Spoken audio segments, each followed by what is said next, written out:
Fala galera, meu nome é Arthur Noguchi, eu faço parte aqui do time de ensino do PET Estatística e hoje eu vou estar gravando esse vídeo aqui para vocês, tirando algumas dúvidas sobre a lista de exercício e conteúdo para a primeira prova de probabilidade 1.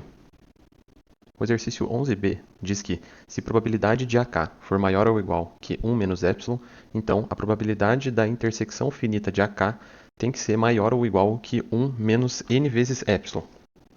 Por onde a gente pode começar com esse exercício? Vamos começar pelo complementar da probabilidade da intersecção finita de AK. Então, a probabilidade da intersecção finita de AK, aqui eu vou colocar só no começo para a gente entender o que está acontecendo, mas depois eu não vou colocar esses índices. Ele vai ser igual a 1 menos a probabilidade da intersecção de AK complementar. A gente está dizendo que esse evento é igual a 1 menos o seu complementar. E o que é essa probabilidade da intersecção de AK? Essa probabilidade complementar. É a mesma coisa que eu falar que é a probabilidade da união dos complementares. Então eu jogo o complementar para dentro dos parênteses. Com isso, a gente pode utilizando também o axioma 3, a gente consegue notar que a probabilidade de A união com B, ela vai ser igual à probabilidade de A mais probabilidade de B menos probabilidade da intersecção entre eles. Isso no caso de que, se forem disjuntos, essa probabilidade da intersecção vai ser igual a zero e vai ser somente P de A mais B. Como a gente não sabe se eles são disjuntos ou não, a gente pode fazer a seguinte inequação, que a probabilidade da união dos AK complementares, ela tem que ser maior ou igual que o somatório, indo de K igual a 1 até N também, das probabilidades dos AK complementar. Isso tanto considerando complementar ou não. Aqui a gente consegue ver nitidamente por quê. Se eles fossem disjuntos aqui, no caso essa probabilidade de intersecção fosse zero, essa inequação seria uma igualdade, na verdade, porque a gente estaria dizendo que essa união aqui da esquerda seria a mesma coisa que eu somar as probabilidades unitárias. Então, como a gente não sabe se é disjunto ou não, e tem esse fator que está subtraindo, eu sei que o somatório dessas probabilidades ele vai ser maior ou igual que essa probabilidade da união finita. Tendo essa fórmula, a gente tem dois caminhos para seguir. Primeiro, vamos verificar o que o enunciado dá pra gente. O enunciado, ele fornece lá em cima que a probabilidade de intersecção finita de AK tem que ser maior ou igual que 1 menos n vezes epsilon. Com essa probabilidade, a gente consegue fazer o mesmo passo a passo. Geralmente, essas demonstrações você tem que ficar brincando com os complementares. Então, isso aqui é a mesma coisa que 1 menos P da união finita de AK complementar. Isso aqui eu já pulei o passo, Você primeiro vai colocar o complementar para fora, depois vai trazer para dentro. Trazendo dentro da união, vai ser primeiro a probabilidade da intersecção dos AKs complementares, depois vira essa união. E aqui, notem que a gente encontrou um fator semelhante ao que a gente calculou aqui em cima. Como a gente sabe que essa probabilidade da união finita de AK complementar ela é menor que esse somatório, eu posso trocar na fórmula e, em vez de fazer uma equação, transformar em uma inequação. Como esse somatório ele vai assumir valores maiores, pense que eu estou pegando 1 menos isso aqui ou algo maior. Então isso aqui, o conjunto, tende a ser uma coisa menor do que o lado esquerdo. Então a gente vai ter que essa probabilidade da intersecção de AK ela vai ser maior ou igual que isso, que seria aqui 1 menos somatório de probabilidade dos AKs complementares. Bom, aqui a gente já não tem muito o que fazer. A gente não tem o que vale esse somatório da probabilidade dos AKs complementares. O enunciado não dá. Mas a gente tem esse somatório aqui em cima. Então, o que a gente pode fazer daqui também? Pelo enunciado também, ele nos dá que a probabilidade dos AKs ele é maior ou igual que 1 menos epsilon. Transformando essa probabilidade de AK no seu complementar, a gente sabe que probabilidade de AK é a mesma coisa que 1 menos probabilidade de AK complementar. Isso aqui vai ser maior ou igual que 1 menos epsilon. Podemos cortar os 1's, e inverter o sinal, multiplicando por menos 1 dos dois lados. Então a gente vai ter que probabilidade de AK complementar vai ser menor ou igual que epsilon. Adicionando o somatório dos dois lados, a gente vai ter aqui um somatório de probabilidade de AK complementar tem que ser menor ou igual que um somatório de epsilon. Como o epsilon não depende dos índices desse somatório, que aqui no caso é k igual a 1 até n, do mesmo aqui do outro lado, a gente vai estar fazendo n vezes o epsilon. Então esse somatório dessa probabilidade de AK complementar, ele vai ser menor ou igual que n vezes epsilon. E aqui a gente consegue juntar essas duas fórmulas finais que a gente calculou. Então como eu estou fazendo 1 menos esse somatório dessa probabilidade, e esse valor ele pode ser menor ou igual que esse n menos epsilon, ou seja, aqui a gente vai estar fazendo 1 menos isso ou uma coisa maior, a gente sempre vai ter um número menor no total. Então essa inequação ainda vai valer. Então aqui eu posso dizer que a probabilidade da intersecção de AK ainda vai continuar sendo maior ou igual que 1 menos n vezes epsilon, que é a nossa resposta final da questão. Já a letra C do exercício 11 pede para a gente provar que a probabilidade da intersecção infinita dos AKs complementares ela vai ser maior ou igual que 1 menos somatório infinito da probabilidade dos AKX. Bom, como é que a gente pode escrever essa probabilidade da intersecção infinita dos AKs complementares? Isso aqui é a mesma coisa que eu falar que eu tenho a probabilidade da união infinita dos AKs e eu jogo o meu complementar para fora, né? Quando eu tenho o meu complementar para fora, eu posso fazer que isso aqui é a mesma coisa que 1 menos o que está abaixo desse complementar, união dos AKs.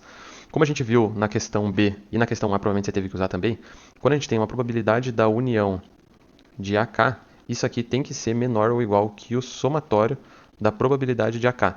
Por quê? Lembrem que a probabilidade da união vai ser o quê? A probabilidade de A união B, por exemplo, vai ser P de A mais P de B menos a intersecção entre eles.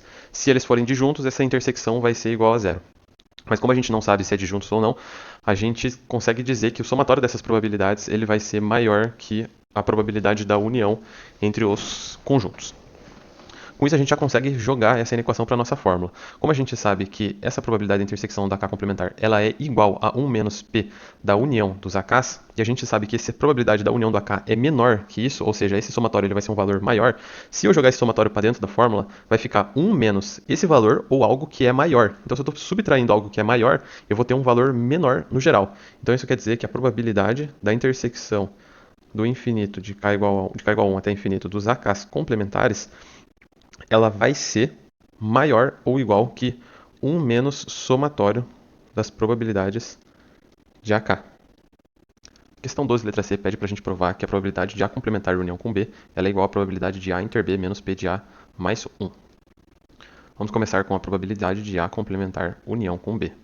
Isso aqui é a mesma coisa que fazer 1 menos a probabilidade de A complementar união com B, isso tudo complementar. Que também é a mesma coisa que eu escrevi aqui, a probabilidade de A inter B complementar. Com isso, a gente pode separar essa probabilidade ali. Então, como A inter B complementar é a mesma coisa que eu dizer que é a probabilidade de A menos probabilidade de A inter B. Só separando os termos, a gente já chega na resposta final. Probabilidade de A mais probabilidade de A inter B. Fazendo aqui a distributiva do sinal negativo. Para a questão D, a gente quer provar que a probabilidade de A intersecção com B complementar é igual a 1 menos P de A menos P de B mais P de A inter B. Então, saindo de probabilidade de A complementar intersecção com B complementar, a gente pode vir e fazer 1 menos o complementar disso tudo, né? Então, eu coloco aqui dentro dos parênteses A complementar intersecção com B complementar, né? Aqui eu poderia colocar aqui não nos parênteses, né? Só para deixar mais comum a anotação. Jogando esse complementar aqui para dentro, a gente sabe que isso aqui vai ser a mesma coisa que 1 menos probabilidade de A união com B. E o que é a probabilidade de A união com B? A probabilidade de A união com B é P de A mais P de B menos P de A inter B. Fazendo a distributiva agora do sinal negativo, a gente vai ter que 1 menos P de A menos P de B mais P de A inter B, que é a nossa resposta final. O exercício 21 pede para selecionar ao acaso um ponto x e y do retângulo R. X e y tal que x está entre 0 e A e y entre 0 e B, com A e B positivo. Determinar a probabilidade, letra A, da abscissa x ser inferior à ordenada y. Sempre quando uma questão começa a falar de retângulo, círculo, alguma coisa, você já sabe provavelmente que vai ser uma probabilidade geométrica que você vai calcular. Então a primeira coisa que você faz é constrói os gráficos. Aqui eu construí dois gráficos por quê? A gente está querendo avaliar qual é a probabilidade de x ser menor que y dentro desse retângulo. X ser menor que y é a parte superior a essa reta. Então aqui, se eu pegar um ponto aqui, por exemplo, eu sei que x vai ter esse valor aqui, y vai ter esse, x é menor do que y, certo? Bom, por que a gente dividiu em dois casos? Porque concorda comigo que se eu tiver um A maior que um B, essa probabilidade vai ser essa área superior à reta. Agora, se eu tiver um B maior que um A, essa probabilidade ela já é diferente, não é a mesma coisa. Então vai ser essa área aqui. Então, como eu já sei que vai ser dois casos distintos, eu vou quebrar essa resposta em dois. O primeiro caso é mais simples. Aqui a gente sabe que vale B e aqui vale B, por causa que o eixo que está cortando aqui, né, a reta que está cortando é x igual a y. Então essa área vai valer base vezes altura sobre 2, divididos pela total, né? Porque a gente está querendo calcular a probabilidade. Então vai ser base vezes altura, A vezes B. Isso aqui é a mesma coisa que B ao quadrado sobre 2AB. Corta um dos B's aqui, vai ficar B sobre 2A, quando B for menor que A. Agora, quando B for maior que A, a gente até poderia calcular essa área aqui, né, que é esse triângulo mais esse quadrado, dividir em duas, mas ficaria muito complexo, né? Concordo que é bem mais fácil eu pegar o complementar. Eu posso calcular essa área aqui interna, que eu sei que essa base e essa altura é A, e tirar 1, né? Então eu vou fazer 1 menos base vezes a altura sobre 2, divididos pela probabilidade total. Então eu vou ter 1 menos A ao quadrado sobre 2AB, que é a mesma coisa que 1 menos A sobre 2B, para quando B for maior que A. Essa é a resposta da letra A. Já a letra B ele pede a probabilidade de BX maior que AY menor ou igual que AB sobre 2. Primeiro vamos começar a facilitar essa equação, né, para a gente conseguir fazer uma fórmula e traçar no gráfico. Né? Então aqui primeiro eu vou multiplicar tudo por 2, né? Como aqui tem uma divisão por 2, então vai ficar 2bx mais 2ay menor ou igual que AB. Agora eu vou tentar isolar o y para ter uma equação de uma reta. Então eu vou ter aqui 2ay menor ou igual que AB menos 2bx. Vou passar esse 2a dividindo. E aqui eu já vou fazer a junção desse b, né? O b está multiplicando tanto a quanto menos 2x. Então eu vou fazer b vezes a menos 2x sobre 2a que eu passei dividindo. Aqui eu cheguei numa fórmula. Então o que eu vou fazer? Como eu sei que isso aqui é uma fórmula de uma reta, né? Não tem nenhum x ao quadrado nem nada, para ser mais rápido, eu vou escolher 2 pontos e vou traçar a reta, que é a forma mais simples de você fazer isso. Né? Aqui tanto faz o b ser maior que o a ou o a ser maior que o b, por causa que essa reta vai estar dentro desse retângulo. Então aqui digamos que eu escolha y igual a zero. Se o meu y for igual a zero, vai ficar que 0 é menor ou igual, o 2a vai passar multiplicando 0, vai dar 0. Então vai ficar b vezes a menos 2x. Então aqui vai ficar b vezes a menos 2bx, eu já vou passar para o outro lado. 2bx. Divido os dois lados por b, né? Eu podia ter passado aqui dividindo por 0, mas agora só que eu me liguei. Então eu vou ter que 2x menor ou igual que a, x menor ou igual que a sobre 2. Então eu já vou traçar, colocar esse ponto aqui. A, se o a está aqui, o a sobre 2 estaria aqui. Né? Agora eu vou dizer que, digamos que o x seja 0. Então eu vou ter que y menor ou igual que beta vezes, o x aqui vai dar 0, então vai ficar beta vezes a sobre 2a. Então y menor ou igual que beta sobre 2. Então eu já tenho meus dois pontos aqui, beta sobre 2. Como a gente está vendo um valor menor que isso aqui, né? Então se eu traço essa reta aqui, o que eu estou querendo descobrir é isso aqui. Isso aqui é a área de um triângulo, então para calcular essa probabilidade é fácil. A base vai ser base vezes a altura, a sobre 2. Deixa eu colocar um quadradinho aqui para ficar separado. A sobre 2 vezes a altura, b sobre 2. E lembrar de sempre dividir tudo isso pela área total, que é a vezes b. Então isso aqui a gente vai ter AB sobre 4AB. Esqueci de um ponto aqui. Base vezes a altura sobre 2 aqui. Então vai ficar AB vezes 8AB. Corta aqui. Isso aqui é igual a 1 oitavo, que é a resposta e é a probabilidade disso estar acontecendo.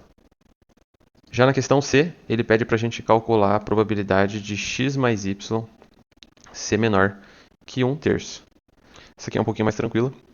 A gente isola o y, né, para ter a nossa equação. 1 terço menos x. E fazendo o gráfico faz da mesma forma que a letra anterior. Né? Chuto alguns valores e descubro aonde que vai ser. Então aqui eu vou colocar b, aqui a. Se o meu x for igual a zero, vai ser menor ou igual que 1 terço. E se meu y for igual a zero, a gente vai ter 1 terço menos x, x menor ou igual que 1 terço. Então os meus interceptos são 1 terço. A gente pode ter dois casos aqui. A gente vai ter o primeiro caso, que o 1 terço está dentro disso aqui. Então a gente estaria calculando essa área desse triângulo, ou ele pode estar para fora. Se ele estiver para fora, você vai ter que dividir isso aqui em diversos conjuntos, né? Mas vamos dizer que isso aqui vai estar dentro do retângulo, para facilitar. Mas é simples, é igual fazer da letra B. Então a gente pode dizer que isso aqui vai ser igual a base vezes a altura sobre 2 divididos pelo total, que é A vezes B. Isso aqui vai dar 1/3 vezes 1/3, 1/9, vezes meio, 1 sobre 18 AB, que é a nossa resposta final. Dado que, eu vou colocar uma restrição, já que a gente está pegando só essa parte de baixo, eu vou dizer que esse 18AB tem que ser maior ou igual que 1, para que essa probabilidade faça sentido. Porque se ela for menor do que 1, vai ficar um valor acima de 1 e não existe probabilidade maior do que 1. Então a gente sabe que A vezes B tem que ser maior ou igual que 1 sobre 18. O exercício 31 diz o seguinte: sejam A, B e C eventos em um espaço de probabilidade que nunca ocorrem simultaneamente e são independentes a pares. Se P de A igual a P de B igual a P de C igual a X, encontre o maior valor possível para X. Eu já deixei aqui escrito tudo que o enunciado está dizendo. Então, primeiramente a gente tem aqui a igualdade que ele fala, que tudo vai ser igual a X. A probabilidade de que nunca ocorrerem simultaneamente seria a probabilidade da intersecção entre eles, né, de A inter B inter C. Isso aqui tem que ser igual a zero. E a probabilidade e dizer que eles são independentes à parte, é a mesma coisa que você falar que a probabilidade de A inter B é igual a P de A vezes B, A inter C, A vezes C, e C inter B, C vezes B. O que a gente pode fazer com isso? Com essas fórmulas, a gente tem que descobrir qual que seria o maior valor para X. Quando a gente está olhando para três conjuntos, né, e a gente quer descobrir o maior, a gente pode pegar a união entre eles. Então, eu vou pegar a probabilidade de A, união com B, união com C. Que, pelas fórmulas, a gente sabe que isso aqui é a mesma coisa que P de A mais P de B mais P de C, menos as intersecções duplas. Então, a gente vai fazer menos P de A inter B, menos P de A inter C, menos P de C inter B. E no final, nunca se esqueça de somar a intersecção tripla, né? Porque lembra do diagrama de Venn, que a gente está tirando duas vezes, aí por isso que no final a gente tem que somar com essa intersecção tripla. Tudo aqui a gente pode trocar pelos valores que a gente já conhece, né? Então, probabilidade de A, vou colocar aqui do lado, né? Igualzinho aqui, vou começar a puxar para o lado. Probabilidade de A é X, probabilidade de B é X, probabilidade de C é X, menos P de A inter B. P de A inter B é P de A vezes P de B. Aqui é X vezes X, X ao quadrado. Então vai ser menos X ao quadrado. Aqui P de A inter C é a mesma coisa. Menos X ao quadrado. C inter B é a mesma coisa. X ao quadrado. E a intersecção entre todos eles, o enunciado diz que não acontece, né? Então isso aqui vai ser igual a zero. Então mais zero. Então isso aqui vai ser igual a 3x menos 3x ao quadrado. Beleza, o que a gente pode fazer aqui? Qual seria uma opção para você descobrir qual seria o valor máximo de x? Você poderia tanto fazer o gráfico, né, e ver isso visualmente, ou você pode fazer a derivada, né, que é o que a gente aprende em cálculo 1. Né? Quando você quer encontrar um ponto, o valor máximo da função, você deriva. Então a gente vai fazer que a probabilidade de A união com B união com C derivada é a mesma coisa que eu pegar e eu fazer a derivada de 3x menos 3x ao quadrado. Essa derivada tomba o expoente aqui do x, né? Então vai ficar 3 menos 2 vezes 3, 6, x e o 2 menos 1, né? Então vai ficar 6x. Pronto, aqui eu já tenho a minha derivada. E para encontrar o valor máximo, a gente tem que igualar a zero, né? Então a gente vai ter 3 menos 6x igual a zero. Então 6x igual a 3, logo x igual a 3 sobre 6, que é a mesma coisa que meio. E esse seria o nosso valor máximo da função e o valor máximo de probabilidade para essa questão. O exercício 32 diz o seguinte: sejam A1, A2 até AN eventos aleatórios independentes, tais que P de AI é igual a PI, sendo que I vai de 1 até N. Obtenha a probabilidade dos seguintes eventos em termos das probabilidades. Letra A, a ocorrência de nenhum dos AIs. Então a gente primeiro vai começar escrevendo o que ele está pedindo. Então ele quer que a probabilidade, como ele quer a probabilidade da ocorrência de nenhum AI, seria a probabilidade da intersecção, finita, né, aqui no caso, porque como o I está indo até N, dos AIs complementares. Como que a gente vai chegar nesse valor? Você sabe que eles são independentes, então a intersecção é a multiplicação entre eles, né? Então seria a probabilidade de A1 complementar vezes a probabilidade de A2 complementar. E o que seria isso? Seria 1 menos PI, né? Como a gente tem a probabilidade de AI, o complementar disso seria 1 menos PI. Então a gente vai ter aqui 1 menos P1, né, para o primeiro caso, vezes 1 menos P2 e assim por diante. Isso aqui é a mesma coisa que você escrever, que é o produtório, indo de 1 até N de 1 menos PI. Letra B. A ocorrência de pelo menos um dos AIs. Então aqui, como não tem uma notação pelo menos eu não me lembro de ter uma clara, eu vou escrever aqui. Então, pelo menos um ocorre. Como essa probabilidade aqui ia ser muito difícil de escrever, né? Eu nem sei se teria como escrever, a gente vai tentar fazer o complementar. Então, se a gente está dizendo que pelo menos um ocorre, o complementar seria que seria 1 menos a probabilidade de nenhum ocorrer. Nenhum ocorre. E o que é a probabilidade de nenhum ocorrer? É o que a gente já calculou na letra A. Então, vai ser 1 menos produtório de 1 até n de 1 menos pi. Letra C. A ocorrência de exatamente um dos AIs. Então, o que você está querendo ver aqui? Probabilidade de exatamente um AI. E o que seria isso? A gente quer que, se ocorrer, por exemplo, A1, nenhum outro ocorra. Então, a gente pode chamar isso aqui de... Ocorreu o primeiro aqui, né? Eu vou chamar de J para a gente não confundir os índices. Ocorreu 1. Aí você quer que mais nenhum ocorra. Então, você volta também para aquela fórmula da letra A. Então, seria isso vezes a probabilidade de nenhum ocorrer. Porque o teu primeiro já ocorreu aqui, está dentro desse PJ. Então, vai ser 1 menos PI. E aí, como você vai estar fazendo isso para todos os casos, vai ser um somatório aqui de J indo de 1 até N. Letra D, ele pede para que seja a ocorrência de todos os AIs. Então, essa acho que é a mais tranquila. É a probabilidade da intersecção dos AIs, indo de N, de 1 até N. Isso aqui, como a gente sabe que é independente, é simplesmente o produtório indo de 1 até N dos PIs. Bom, falando agora um pouco sobre o teorema de Bayes. O teorema de Bayes, ele fala que a probabilidade de AI dado B, ele vai ser igual à probabilidade de B dado AI vezes P de AI sobre o somatório de todas as probabilidades de B dado AJ vezes P de AJ. Eu sei que essa fórmula ela pode assustar de começo, mas normalmente esse somatório, né, que geralmente o somatório que assusta, vai ser aqui a soma de duas multiplicações. Bom, e como que a gente vai identificar quais que são os problemas que a gente vai aplicar o teorema de Bayes? Normalmente quando tiver uma questão que vai falar de uma probabilidade dado outra coisa ou sabendo outra coisa, quase certeza que vai ter teorema de Bayes. Ou qualquer coisa que envolva testes, né? Então, teve teste positivo, falso negativo. Se tem isso, pode ter certeza que você vai ter que aplicar um teorema de Bayes. Eu vou trazer um exercício da lista aqui para a gente conseguir aplicar, que é o exercício 39. E uma coisa principal que tem que prestar muita atenção quando você vai fazer um exercício de teorema de Bayes é na interpretação do enunciado. Normalmente, as pessoas elas erram as questões que envolvem teorema de Bayes não por não conhecer a fórmula ou não saber que tem que aplicar esse teorema, mas principalmente por você se confundir na interpretação e às vezes você trocar um P de A dado B por P de B dado A no enunciado. Então, o que a gente vai fazer? Primeira coisa, quando a gente vê uma questão de teorema de Bayes, você deixa muito claro o que é cada coisa. Então, a gente vai lendo e vai anotando. Um teste laboratorial, questão 39. Um teste laboratorial de sangue consegue detectar uma certa doença com 95% dos casos quando ela realmente está presente. Aqui a gente tem nossa primeira informação. Nota que essas questões que o Benito coloca, normalmente ele não vai deixar muito claro qual que é o dado, né? O P de A dado B. Ele não vai deixar claro que ele quer colocar isso. Então ele coloca aqui, por exemplo, quando ela realmente está presente.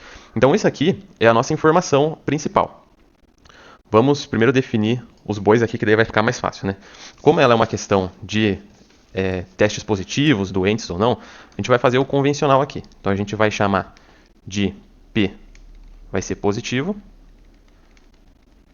N negativo, vou colocar aqui do lado D igual a doente, e D complementar seria o não doente. Primeira linha, então, ele fala que seria a probabilidade de você detectar uma certa doença. Então, detectar seria você fazer um teste e ele ser positivo. Então, a probabilidade de você encontrar o positivo dado que ela realmente está presente. Então, se ela realmente está presente, a pessoa está doente. Aqui você já sabe que provavelmente vai ser um teorema de Bayes, já na primeira linha. E essa probabilidade ele fala que é 95%. Sabe-se que um falso positivo, isto é, o teste acusar a doença em uma pessoa saudável. Então ele está falando que é o teste falar que ele é positivo, dado que é uma pessoa saudável. Então uma pessoa saudável seria uma pessoa não doente. D complementar. Isso ocorre em 1% dos casos. Então ele está falando que isso aqui vai ser igual a 0,01.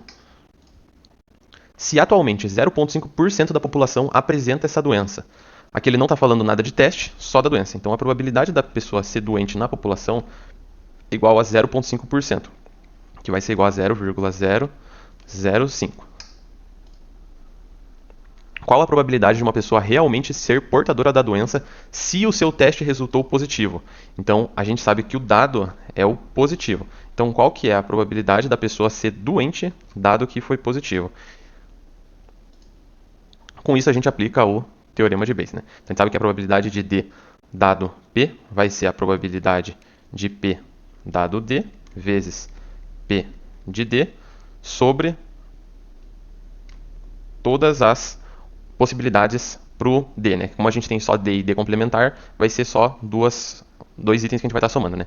Então aqui a gente vai ter a probabilidade de P dado D vezes P de D, mais probabilidade de P dado D complementar vezes P de D complementar. Com isso aqui a gente consegue, antes da gente aplicar, começar a jogar número, vamos ver quais informações a gente tem já. Probabilidade de P dado D a gente tem, 95%. Probabilidade de D, 0,5%. Aqui então a gente já tem tudo. Agora falta essas duas aqui que a gente tem essa aqui, né? Probabilidade de P dado D complementar, 1%, mas a gente não tem essa P de D complementar. Essa P de D complementar a gente vai pegar a probabilidade de D, e a gente sabe que a probabilidade de D complementar é a mesma coisa que 1 menos probabilidade de D. Logo, probabilidade de D complementar vai ser igual a 0,995. Com isso a gente já tem todos os nossos valores, é só aplicar na fórmula. Então aqui a gente sabe que vai ser 0,95 vezes probabilidade de D é igual a 0,05, 0,005. Então aqui a gente vai ter a mesma coisa, só repetir, vezes 0,005, mais probabilidade de P dado D complementar, 0,01, vezes a probabilidade de D complementar que a gente acabou de calcular ali, vai ser 995. Isso aqui vai dar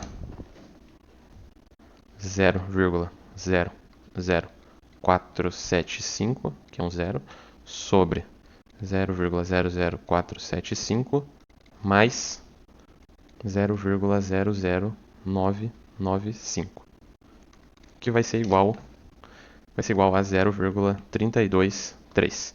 Ou seja, a probabilidade da pessoa estar doente, dado que o meu teste deu positivo, é de 32,3%.